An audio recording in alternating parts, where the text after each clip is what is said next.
আমরা গোসাবা ছেড়ে নিউ টাউনে চলে যাচ্ছি। তোমার দাদা ভাই আমাকে দিতে যাচ্ছে। এটা আমাদের গোসাবা নদী।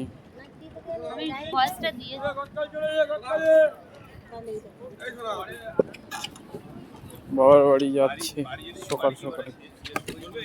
আমরা গদখালির পাড়ে এসে গেছি, এবারে নামবো।